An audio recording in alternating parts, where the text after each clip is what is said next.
ونتوكل عليه ونعوذ بالله من شرور أنفسنا ومن سيئات أعمالنا من يهده الله فلا مضل له ومن يضلله فلا هادي له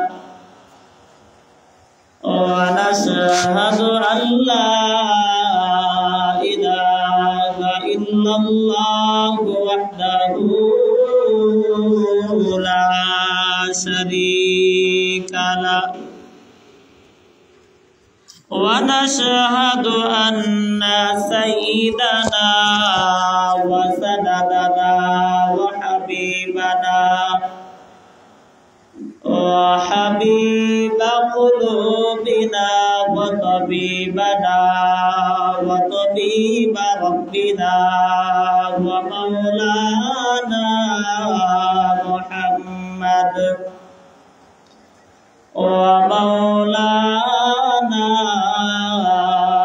محمدا عبده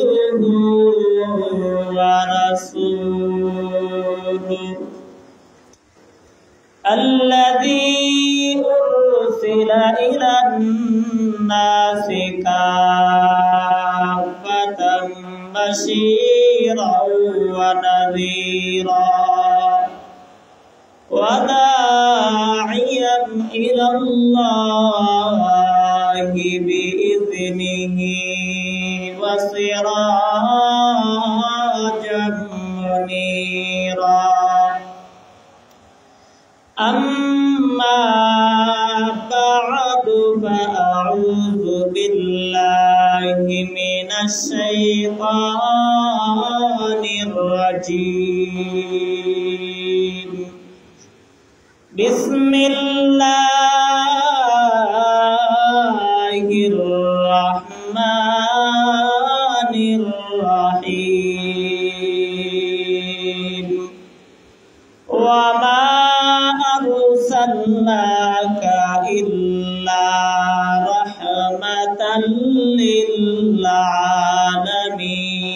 للعالمين وقال تعالى لقد كان لكم في رسول الله أسوة حسنة وقال تعالى ما آتاكم الرسول فخذوه وما نهاكم عنه فانتهوا وقال النبي صلى الله عليه وسلم تركت فيكم أمرين لن تزلوا ما تمسكتم بهما كتاب الله وسنة رسوله أو كما قال عليه الصلاة والسلام صدق الله مولانا العظيم وصدق رسوله النبي الكريم ونحن على ذلك لمن الشاهدين والشاكرين والذاكرين والحمد لله رب العالمين اللهم صل على محمد وعلى آل محمد كما صليت على إبراهيم وعلى آل إبراهيم إنك حميد مجيد اللهم بارك على محمد وعلى آل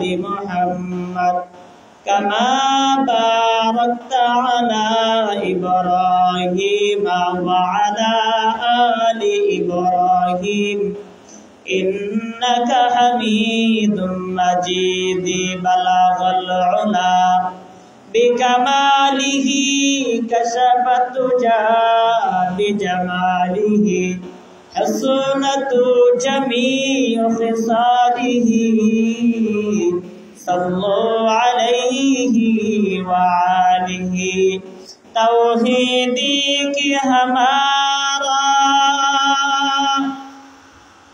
तौहीदी की हमारा आसान ही मिटाना अल्लाह ला इलाहा इल्लल्लाह ला इलाहा इल्लल्लाह ला इलाहा जार दिले आछे अल्लाहर भय अल्लाह अल्लाह सब समय दुनियादारी भालो लागे ना भालो लागे शुधु इल्लल्लाह ला इलाहा इल्लल्लाह ला इलाहा इल्लल्लाह मुहम्मदुर रसूलुल्लाह सल्लल्लाहु अलैहि वसल्लम। अल्हम्दुलिल्लाह सम्मानित मुसल्लियान किराम, महान अल्लाह सुब्हानाहु वा ताआला दरबारे लाख कोटी कालिमातु शुकुर एवं सुजूद যে আল্লাহ সুবহানাহু ওয়া তাআলা অত্যন্ত দয়া করে মায়া করে বৃষ্টির মাঝেও আল্লাহ তাআলার মহব্বতে আল্লাহ তাআলার ঘর মসজিদে জুমা নামাজ পড়ার উদ্দেশ্যে আল্লাহ সুবহানাহু ওয়া তাআলা আমরা কয়েকজন গুনাহগার বান্দাকে সর্বপ্রথম আসার বসার সুযোগ এবং তৌফিক দান করেছে। এই জন্য সকলে আমরা রব্বে কারিমের দরবার আমরা সকলে কালিমাতুশ শুকর আদায় করে আমরা সকলেই পড়ে নেই আলহামদুলিল্লাহ। সম্মানিত মুসল্লিয়ানে কেরাম, আজ হলো রবিউল আউয়াল মাসের 11 তারিখ, রবিউল আউয়াল মাসের দ্বিতীয় জুমা।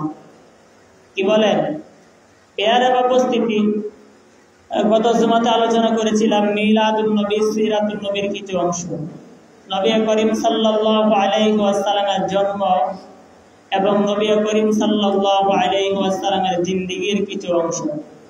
আজকেও কিছু আলোচনা করব। আল্লাহ পাক রব্বুল আলামিন আমি যা কিছু আলোচনা করি আল্লাহ তাআলা আমাকে মুযাকারার নিয়তে আমাকে এবং সকলকে আল্লাহ তাআলা দিলের কান দিয়ে শোনার এবং বোঝার তৌফিক দান করুক। সকলে বলেন আমিন। প্রিয় উপস্থিতি, মিলাদুন নবী সিরাতুন নবী। মিলাদুন নবী অর্থ হলো আপনার আমার নবী সুপরিচিত নবী হযরত মুহাম্মদ আরবী সাল্লাল্লাহু আলাইহি ওয়াসাল্লামের জন্ম মুবারক। আর সিরাতুন নবী অর্থ হলো সিরাত অর্থ হলো অবস্থা, নবী করিম সাল্লাল্লাহু আলাইহি ওয়াসাল্লামের জীবন আদর্শ। নবী করিম সাল্লাল্লাহু আলাইহি ওয়াসাল্লামের জীবন আদর্শ বৃত্তান্ত কাহিনীকে বলা হয় সিরাতুন নবী। আর মিলাদুন নবী বলা হয় নবী করিম সাল্লাল্লাহু আলাইহি ওয়াসাল্লামের জন্ম বৃত্তান্ত, যে ঘটনাগুলো ঘটেছিল, যে কাহিনী, এটাকে বলা হয় মিলাদুন নবী। প্রিয় উপস্থিতি, মিলাদুন নবী নবী করিম সাল্লাল্লাহু আলাইহি ওয়াসাল্লামের জন্ম কত তারিখে হয়েছিল গত জুমাতে বলেছিলাম।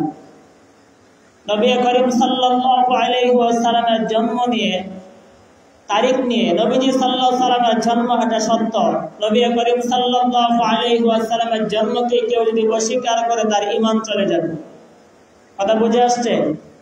আর নবী করিম সাল্লাল্লাহু আলাইহি ওয়াসাল্লামের জন্মের তারিখ নিয়ে উলামায়ে কেরাম এবং ঐতিহাসিকগণ স্কলারগণ তারা অনেকগুলো মত প্রকাশ করেছে। নবী করিম সাল্লাল্লাহু আলাইহি ওয়াসাল্লামের জন্মের ব্যাপারে অনেকেই বলেছে নবী করিম সাল্লাল্লাহু আলাইহি ওয়াসাল্লাম 2 রবিউল আউয়াল সোমবার সুবহ সাদিকের সময় নবী করিম সাল্লাল্লাহু আলাইহি ওয়াসাল্লাম দুনিয়ার জমিনে আগমন করেছে। অনেকেই বলেছে 8 রবিউল আউয়াল সুবহ সাদিকের সময় সোমবার নবী করিম সাল্লাল্লাহু আলাইহি ওয়াসাল্লাম আগমন করেছে। অনেকেই বলেছে 9 রবিউল আউয়াল, অনেকেই বলেছে 10 রবিউল আউয়াল, অনেকেই বলেছে 12 রবিউল আউয়াল। আর নবী করিম সাল্লাল্লাহু আলাইহি ওয়াসাল্লামের ওয়াফাতুন নবী, সমস্ত স্কলারগণ, সমস্ত ইতিহাসিকবিদ সবাই এক মতেই বলেছে নবী করিম সাল্লাল্লাহু আলাইহি ওয়াসাল্লামের ওয়াফাত যে হয়েছিল, ওয়াফাতুন নবী, সেই সময়টা ছিল 12 রবিউল আউয়াল। এটার মধ্যে কোনো মতবিরোধ নাই। মৃত্যুর তারিখ নিয়ে অনেক মতবিরোধ রয়েছে, অনেক মতানক্ষ আছে, কিন্তু জন্মের এই মৃত্যুর তারিখ নিয়ে কোনো ইখতিলাফ, কোনো মতানক্ষ নাই, কিন্তু জন্মের তারিখ নিয়ে অনেকগুলো মতানক্ষ রয়েছে, অনেকগুলো ইখতিলাফ আছে। যাই হোক, পেয়ারে উপস্থিতি, নবী করিম সাল্লাল্লাহু আলাইহি ওয়াসাল্লামের জন্মটা, নবী করিম সাল্লাল্লাহু আলাইহি ওয়াসাল্লাম দুনিয়ার জমিনে আসাটা, এটা হলো অলৌকিক কিছু ঘটনা ঘটেছিল। আজকে এই বিষয়গুলো নিয়ে কিছু কথা বলবো, কারণ মিলাদুন নবী হলো আলোচ্য বিষয়। মিলাদুন নবী কি আলোচ্য বিষয়, আলোচনা করার বিষয়। গত জুমাতেও বলেছিলাম, মিলাদুন নবীর আলোচনা করলে আপনার নফল ইবাদতের সওয়াব হবে, মিলাদুন নবীর আলোচনা করলে আপনার মুস্তাহাব ইবাদতের সওয়াব হবে। কিন্তু সিরাতুন নবীর আলোচনা করলে, সিরাতুন নবীর আলোচনা করলে এবং নবীজির যা সিরাত সুরত, নবী করিম সাল্লাল্লাহু আলাইহি ওয়াসাল্লামের সিরাতের মধ্যে যা কিছু আমাদের মধ্যে বিধিবিধান আছে, এইগুলো অবশ্যই আমাদের মানতে হবে। কি বলেন? মিলাদুন নবীতে আমাদের আলোচ্য বিষয়, শুধু আলোচনা করা যাবে, আলোচনা করলে সওয়াব হবে, কিন্তু এখানে পালনীয় কোনো বিষয় নাই। সিরাতুন নবী এটা আলোচনার বিষয়, এটা পালনীয় বিষয়। কথা বুঝে আসছেন? কথা বুঝে আসছেনি? সহজেই বুঝবেন, দিলের কান দিয়ে বুঝবেন। মিলাদুন নবী এটা হলো আলোচ্য বিষয়।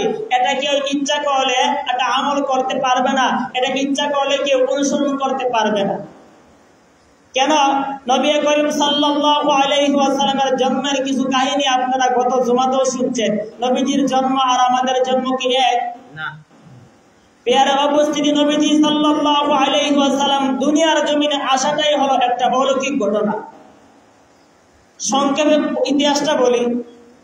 নবী করিম সাল্লাল্লাহু আলাইহি ওয়াসাল্লামের বাবার নাম হলো আব্দুল্লাহ, তার বাবার নাম হলো আব্দুল মুতালিব। নবী করিম সাল্লাল্লাহু আলাইহি ওয়াসাল্লামের দাদা, উনি মান্নত করেছিল, যদি আমার 10টা ছেলে সন্তান হয় তাহলে একটা ছেলে সন্তানকে আমার রবের নামে আমি বিসর্জন দিয়ে দিব। পেয়ারে উপস্থিতি, ওনার 10টা ছেলে সন্তান হলো, অন্য রেওয়াতে আছে 11টা ছেলে সন্তান হলো। এখন উনি এখন কাকে বিসর্জন দিবে, উনি এখন কাকে কুরবানি দিবে? সকলের কাছে প্রস্তাব দেয়, কেউ প্রস্তাব মানতে রাজি না। তো উনি বলে আমি লটারি দিব। কি দিব? লটারি দেওয়া হবে। পেয়ারে উপস্থিতি, খাজা আব্দুল মুত্তালিব উনি লটারির ব্যবস্থা করলেন, লটারি দেওয়া হলো। প্রত্যেকবার যখন লটারির টান দেওয়া হয়, সংক্ষেপে বলতেছি, সব সময় লটারির মধ্যে বিশ্বনবী রাহমাতুল লিল আলামিনের বাবার নাম ওঠে। এইভাবে 99 বার লটারির টান দেওয়া হলো, শুধু বিশ্বনবী রাহমাতুল লিল আলামিনের বাবা আব্দুল্লাহর নাম সবসময় লটারির মধ্যে ওঠে। এই অবস্থাতে মক্কার কিছু মহিলা তারা বলে, না, আব্দুল্লাহকে আমরা জবাই করতে দেব না, লটারি আবার দেওয়া হোক। অনেক লম্বা ইতিহাস। সর্বশেষ তাদের মধ্যে আরেকজনের নাম উঠল। এখানে একটা ইতিহাস আছে। ইতিহাসটা হলো, একজন মহিলা নবী করিম সাল্লাল্লাহু আলাইহি ওয়াসাল্লামের সাথে সাক্ষাৎ হলো। সেই মহিলার নাম নবী করিম সাল্লাল্লাহু আলাইহি ওয়াসাল্লামের বাবার সাথে সাক্ষাৎ হলো, আব্দুল্লাহর সাথে সাক্ষাৎ হলো। সেই মহিলার নাম হলো মারিয়াম। সেই মহিলার বাবা হলো তাওরাত কিতাবের বড় আলিম। কারণ তাওরাত কিতাবের মধ্যে আছে বিশ্বনবী যে হবে তার সূরত বর্ণনা আছে, বিশ্বনবীর বাবা কে হবে তাওরাত কিতাবের মধ্যে তারা পেয়েছে। পেয়ার অবস্থিতি, মক্কার সুন্দরী সুন্দরী সম্ভ্রান্ত ফ্যামিলির মহিলারা আব্দুল্লাহকে প্রস্তাব দে, আব্দুল্লাহ তোমার চেহারা সুন্দর, তোমাকে বিবাহের প্রস্তাব দেই, তোমার বাবার কাছে প্রস্তাব দাও। এবং কি খাজা আব্দুল মুত্তালিবকেও মানুষরা ডিস্টার্ব করে, তোমার সন্তানের সাথে আমাদের মেয়েটাকে বিবাহ দিতে চাই, কারণ তারা তাওরাত কিতাবের মধ্যে পাইছে আব্দুল্লাহর গর্ভের মধ্যে আব্দুল্লাহর মাধ্যমে মুহাম্মদ দুনিয়ার জমিনে আগমন করবে। পেয়ারা উপস্থিতি, এই মহিলা মরিয়ম, যে মহিলা একদিন সাক্ষাৎ হয়ে গেল নবী করিম সাল্লাল্লাহু আলাইহি ওয়াসাল্লামের বাবার সাথে। নবী করিম সাল্লাল্লাহু আলাইহি ওয়াসাল্লাম তারা চিন্তিত, কি করব, আমার ছেলের জন্য শুধু বিবাহের প্রস্তাব আসে, আমি এই ছেলেকে নিয়ে আর আমি থাকবো না, আমি এই ছেলেকে নিয়ে মক্কা থেকে আমি চলে যাব। তার বন্ধুর সাথে পরামর্শ করলো, তার বন্ধুর সাথে পরামর্শ করিয়া তার বন্ধুর সাথে রওনা করলো। প্রতিমধ্যে তার বন্ধুর একটা মেয়ে আছে, সেই মেয়েটাকে খাজা আবু তালিব আব্দুল্লাহ পছন্দ করলো। পছন্দ করার পর আব্দুল মুতালিব বলতেছে, তোমার ছেলে, তোমার মেয়েটা তো অনেক সুন্দর, তোমার মেয়েটাকে আমার ছেলের পুত্রবধূ বানাইতে চাই। সেই মেয়েটার নাম হলো নবীজির মা আমেনা। যখন তাদের বিবাহ শাদী হয়ে গেল, প্রতিমধ্যে আবার ওই মরিয়ম এই মহিলার সাথে সাক্ষাৎ হল। মহিলা রাস্তার মধ্যে পাওয়ার পর আব্দুল্লাহ, তোমার চেহারা তো আগের মতো দেখতে পারলাম না, তুমি সত্যি করে বলো, তুমি কি বিবাহ শাদী করেছো? হ্যাঁ, আমি বিবাহ শাদী করেছি। বলে, কার সাথে তোমার বিবাহ হয়েছে? আমার বিবাহ হয়েছে আমেনার সাথে। এই মহিলা কাঁদতে শুরু করলো, হ্যাঁ, আমার কত আফসোস ছিল, তোমার সাথে আমার বিবাহ হবে, আর আমার বাবা হলো তাওরাত কিতাবের আলেম, আমার বাবার তাওরাত কিতাবের মধ্যে আমি পেয়েছি মুহাম্মদ আখির জামানার নবী যে হবে তার বাবার নাম হবে আব্দুল্লাহ। আমার ইচ্ছা ছিল তোমার সাথে আমার বিবাহ হলে আমার গর্ভেই মুহাম্মাদের আগমন হবে। আল্লাহ সুবহানাল্লাহ। এটা কি পালন করার বিষয়? এটা হলো আলোচ্য বিষয়, এটা হলো মিলাদুন নবীর একটা অংশ, এটা হলো আলোচ্য বিষয়। পেয়ারা উপস্থিতি, এই মহিলা লক্ষ্য করে বলতেছে, হ্যাঁ আব্দুল্লাহ, তোমার চেহারার মধ্যে আর দেখতেছি না, কারণ এই নূরটা আমেনার গর্ভে চলে গেছে। আগে তোমার চেহারার মধ্যে নূর চমকাইত, এখন সেই নূরটা আর নাই, এই নূরটা এখন আমেনার গর্ভে চলে গেছে। পেয়ারা উপস্থিতি, অনেক লম্বা ঘটনা। এক পর্যায়ে নবী করিম সাল্লাল্লাহু আলাইহি ওয়াসাল্লাম যখন ওনার আম্মার গর্ভে চলে আসলেন, ঐতিহাসিকগণ অনেকেই বলে ওনার গর্ভ যখন 6 মাস হয়ে গেল, বাবা নবীজির বাবা আব্দুল্লাহ দুনিয়ার জমিন থেকে ব্যবসা করতে গিয়েছিল, রাস্তার মধ্যে দুনিয়ার জমিন থেকে বিদায় নিয়ে চলে গেছে।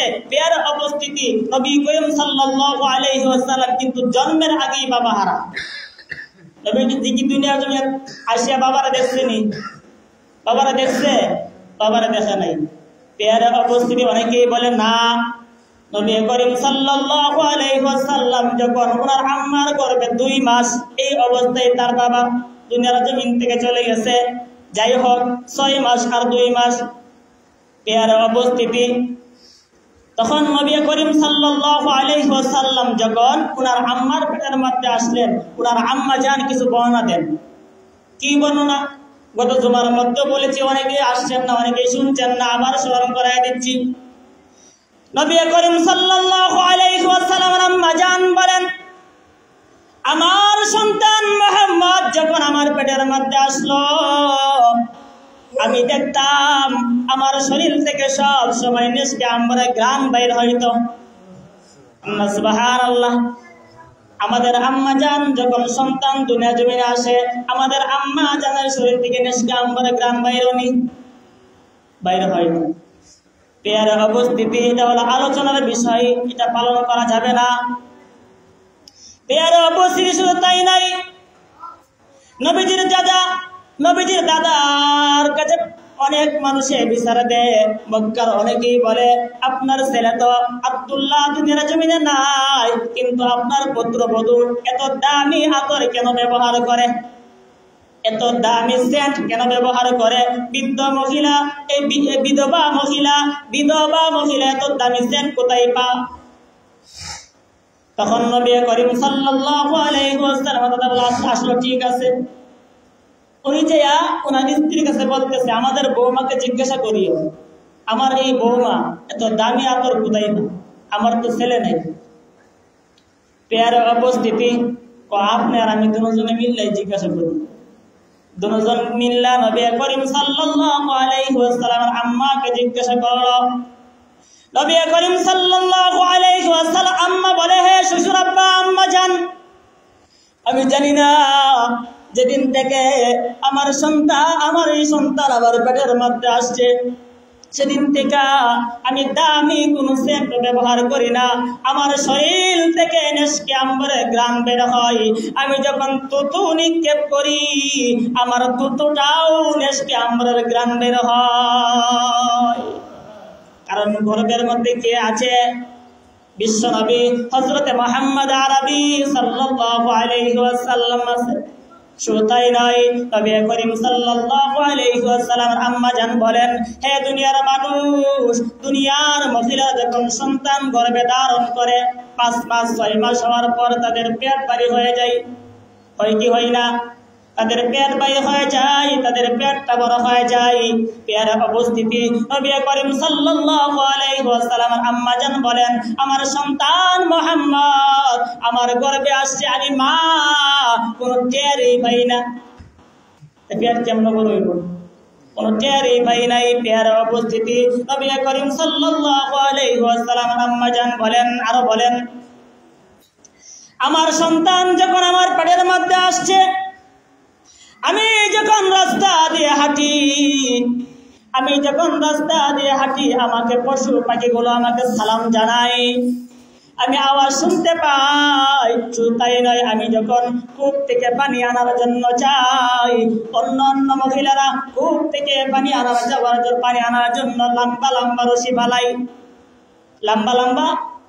বালাই।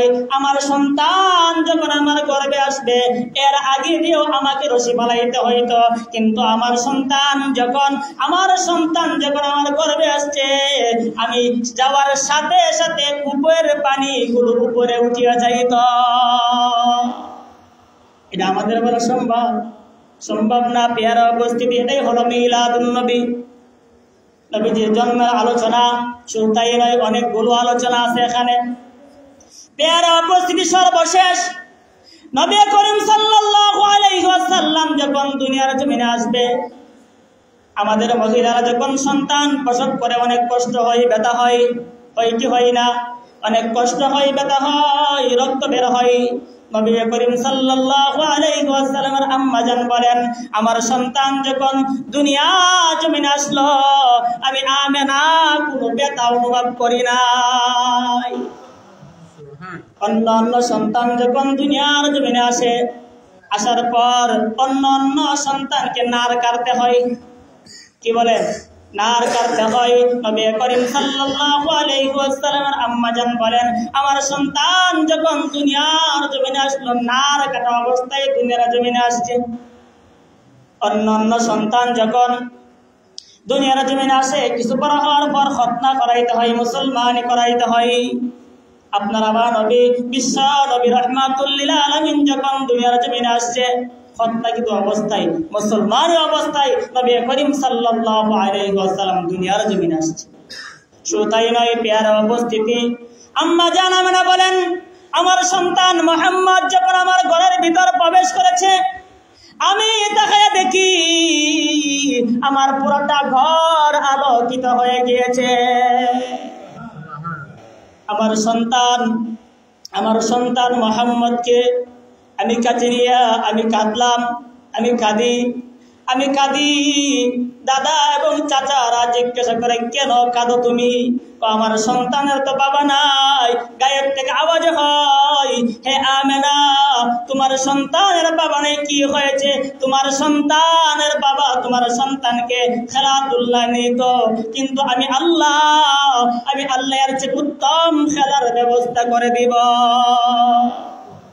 শুধু তাই নয়, নবী করিম সাল্লাল্লাহু আলাইহি ওয়াসাল্লামের আম্মা জান বলেন, আমি দেখলাম আমার ছোট্ট বাচ্চা সন্তানটা দুনিয়া জমিনে আসার পর সেজদার মধ্যে পড়ে গেছে। সুবহানাল্লাহ। আর কি বলবো, আর অনেক আলোচনা, পেয়ারা উপস্থিতি, আর বলতে যাচ্ছি না। নবীজির দাদা বলেন, নবীজির দাদা লক্ষ্য করে বলেন, হে পৃথিবীর মানুষ, আমার সন্তান মুহাম্মদ যখন দুনিয়ার জমিনে আসছে, আমি তাকে দেখি পুরাটি মূর্তিগুলো সবগুলো একটার কাঁধের উপর একটা পড়ে গেছে, কারণ এখন হক ধর্ম চলে যাচ্ছে আর বাতিল কোনো এখানে থাকতে পারবে না। এর উপস্থিতি অনেক লম্বা আলোচনা এখানে রেখে দিলাম। নবী করিম সাল্লাল্লাহু আলাইহি ওয়াসাল্লাম যখন আস্তে আস্তে বড় হতে শুরু করলো, তায়েফ থেকে বিভিন্ন এলাকা থেকে মহিলারা মক্কাতে যাইতো বাচ্চা আনার জন্য। কে আনার জন্য? বাচ্চা আনার জন্য, বাচ্চাকে দুধ পান করাইতো। এর উপস্থিতি এক পর্যায়ে নবী করিম সাল্লাল্লাহু আলাইহি ওয়াসাল্লামকে দুধ পান করানোর জন্য অনেক মহিলাই গিয়েছিল।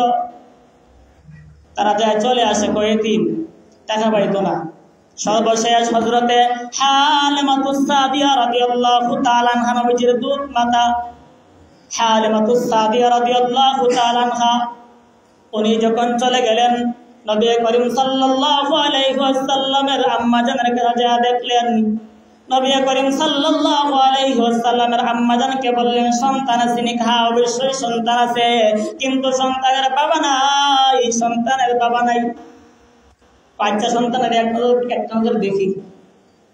সুবহানাল্লাহ। আপনার আমার চেহারা, আপনার আমার নবীর চেহারা কি পরিমাণ সুন্দর ছিলেন। নবীজির চাচারা বলতো, নবী করিম সাল্লাল্লাহু আলাইহি ওয়াসাল্লামের অনেক চাচারা নবীজির অনেক মুজিজা দেখছে, কিন্তু তারা কালেমা পড়ে অনেকেই মুসলমান হন। চাঁদ এবং সূর্যের সাথে নবীজির চেহারা মিলাইতেন, দেখতেন চাঁদের এবং সূর্যের দাগ আছে, কিন্তু আপনার আমার নবীজির চেহারার মধ্যে কোনো দাগ নেই। এর উপস্থিতি নবী করিম সাল্লাল্লাহু আলাইহি ওয়াসাল্লামের চেহারা যখন হযরত হালিমাতুস সাদিয়া রাদিয়াল্লাহু তাআলা দেখলেন, দেখার পর আল হালিমাতুস সাদিয়া রাদিয়াল্লাহু তাআলা বলে, হে পৃথিবীর মানুষেরা, আমি হালিমা তায়েফের মানুষ, আমি তায়েফের প্রত্যেকটা গ্রামগঞ্জে আমি ঘুরি, আমি মুহাম্মাদের মতো সুন্দর কোন ছেলে আমি হালিমা কখনো দেখি না। নবীজির মা মেনা বলে, হালিমা তুমি তাইফে দেখো নাই? আমি তো শহরের মানুষ, আমি তো মক্কার মানুষ, আমি মক্কায় অনেক জায়গায় আমি সফর করেছি, কিন্তু আমার সন্তান মুহাম্মাদের যে সুন্দর কোন ছেলে আমি আমেনাও দেখি না। আল্লাহ পাক রব্বুল আলামিন জিবরাইল আলাইহিস সালাতু ওয়াস সালাম বলেন, হে পৃথিবীর মানুষ, আমি জিবরাইল পৃথিবীর বিভিন্ন জায়গাতে, সব জায়গাতে আমি জিবরাইল ভ্রমণ করেছি, মুহাম্মাদের যে সুন্দর কোন ছেলে আমি জিবরাইল দেখি নাই। আল্লাহ পাক রব্বুল আলামিন বলে, হে জিবরাইল, হে হালিমা, হে আমেনা, হে হালিমা আমেনা, তোমরা তায়েফে ভ্রমণ করেছ, তোমরা মক্কায় ভ্রমণ করেছ, হে জিবরাইল তুমি তামাম পৃথিবী ভ্রমণ করেছ, সুন্দর কোন ছেলে দেখো নাই। আমি আল্লাহ আমার বন্ধুর চাইতে সুন্দর কাউকে আমি আল্লাহই বানাই না। হালিমাতুস সাদিয়া রাদিয়াল্লাহু তাআলা বলেন, টাকার প্রশ্ন নাই, এত সুন্দর চেহারার ছেলে, এই ছেলেকে আমি নিব, এই ছেলেকে আমি দুধ পান করাই। এর উপস্থিতি হালিমাতুস সাদিয়া রাদিয়াল্লাহু তাআলা আনহা যে সময় তায়েফ থেকে আসছিল, ওনার উটটা ছিল অত্যন্ত দুর্বল, হাঁটাচলা দৌড়াদৌড়ি করতে পারত না। এর উপস্থিতি যখন নবী করিম সাল্লাল্লাহু আলাইহি ওয়াসাল্লামকে ওনার উটের মধ্যে উঠাইল, উঠানোর সাথে সাথে আল্লাহ পাক রব্বুল আলামিন ওনার উটের শক্তি ফিরিয়ে দিয়েছে। ওনার উট আপনার শক্তি পাইল, ওনার উটগুলো আপনার দৌড়তে শুরু করলো। অন্য বান্ধবীরা যে আসছিল তাদেরকে পিছে পালাইয়া হযরত হালিমাতুস সাদিয়া রাদিয়াল্লাহু তাআলা উট চড়ে গেল। কিসের কারণে? নবী করিম সাল্লাল্লাহু আলাইহি ওয়াসাল্লামের ওই বরকত, এই সহবত লাগার কারণে। নবীজির মৌজজা, নবীজি আখিরি নবী যে হবে, এই নবীজি এই সোয়ারের মধ্যে আরোহণ করেছে আল্লাহ পাক রব্বুল আলামিন। এই সোয়ারের শক্তি আল্লাহ তাআলা বাড়ায় দিয়েছে। প্রিয় উপস্থিতি, এটি হলো নবী করিম সাল্লাল্লাহু আলাইহি ওয়াসাল্লামের মিলাদুন নবীর আলোচনা। মিলাদুন নবী অর্থাৎ হলো নবী করিম সাল্লাল্লাহু আলাইহি ওয়াসাল্লামের জন্ম বৃত্তান্ত বা কাহিনীকেই বলা হয় মিলাদুন নবী। এটা হলো আলোচনা করার বিষয়, এটা পালন করার কোনো বিষয় নাই। প্রিয় উপস্থিতি, নবী করিম সাল্লাল্লাহু আলাইহি ওয়াসাল্লামের সিরাতুন নবী, নবীজি সাল্লাল্লাহু আলাইহি ওয়াসাল্লামের জিন্দেগি, এটা হলো পালনীয় বিষয়। প্রিয় উপস্থিতি, আমাদের সমাজের মধ্যে, এই সমাজে নাই কিন্তু আমাদের বাংলাদেশে তামাম বিশ্বের মধ্যে কিছু মুসলমান ভাই আছে, তারা শুধু রবিউল আউয়াল মাস আসলে নবীজির মিলাদ নিয়ে তারা ফালাফালি করে, কিন্তু সারা বছর কোনো সিরাতের কোনো ধারে নাই। আছে কি আছে না? তারা আল্লামা জুবায়ের আহমদ আনসারী সাহেব রহমতুল্লাহি আলাইহি উনি একটা কথা বলতেন, রবিউল আউয়াল মাস আসলে নবী তোমার গুণগান গাই, রবিউল আউয়াল মাস চলে গেলে নবী তোমাকে আমরা ভুলে যাই। কিয়াম করি, দুরুদ পড়ি, জশ্নে জুলুস করি, আরো কত মিষ্টি খাই, চেহারা খারির দিকে তাকাইলে দাড়ির বংশ নাই, ঠিক না বেঠিক? অনেক আশিক এমনও আছে সারা বছর নামাজ পড়ে না, নবীজির সুন্নত তরিকায় চলে না, তার চেহারা দিকে বোঝা যায় সে কত বড় আশিক। সে রবিউল আউয়াল এই 12 তারিখ আইলে সে আইয়াম শরীফ পালন করে, ঈদে মিলাদুন নবী পালন করে। ঈদ অর্থ হলো খুশি, আনন্দ, এটা সে পালন করতেছে, কিন্তু নবীজির সিরাতের দ্বারায় যাচ্ছে না। এর উপস্থিতি, নবীজির মিলাদে অনেকেই খুশি হয়েছিল, বুঝছেন না? অগত জুমার মধ্যে আবুল আহাবের কথা বলছিলাম। নবীজির মিলাদে খুশি হইয়া আবুল আহাব উনার বাদী সুরাইয়া অথবা সোয়াইয়াবে আজাদ করে দিছিল।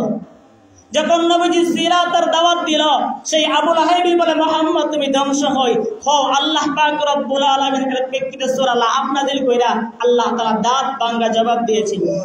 শুধু তাই নয়, নবী করিম সাল্লাল্লাহু আলাইহি ওয়াসাল্লাম যখন 6 বছর বয়স হয়ে গেল, নবীজির আম্মা জান দুনিয়ার জমিন থেকে বিদায়।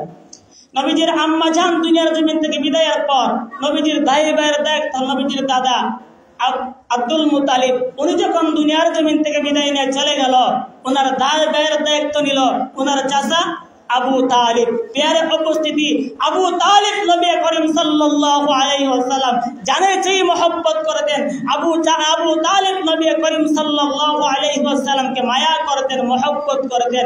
কিন্তু নবী করিম সাল্লাল্লাহু আলাইহি ওয়াসাল্লাম যখন সিরাতের দায়িত্ব পাইলেন, নবুয়ত লাভ করেন, আবু তালিবকে মক্কার কিছু মানুষ বলে, হে আবু তালিব, এখনো সময় আছে, তোমার ভাতিজা মুহাম্মদকে সামলাও। তোমার ভাতিজা মুহাম্মদ আমাদের দাদার বিরুদ্ধে, আমাদের মূর্তির বিরুদ্ধে কথা বলে। হে আবু তালিব, তোমার ভাতিজা মুহাম্মদকে সামলাও, তাকে বলো তার কাজ সে করে যে সে যেন আমাদের বাপ দাদার বিরুদ্ধে কিছু না বলে। নবী করিম সাল্লাল্লাহু আলাইহি ওয়াসাল্লামকে আবু তালিব লক্ষ্য করে বলে, হে ভাতিজা মুহাম্মদ, আমাদের মূর্তি পূজার বিরুদ্ধে কিচ্ছু করিও না।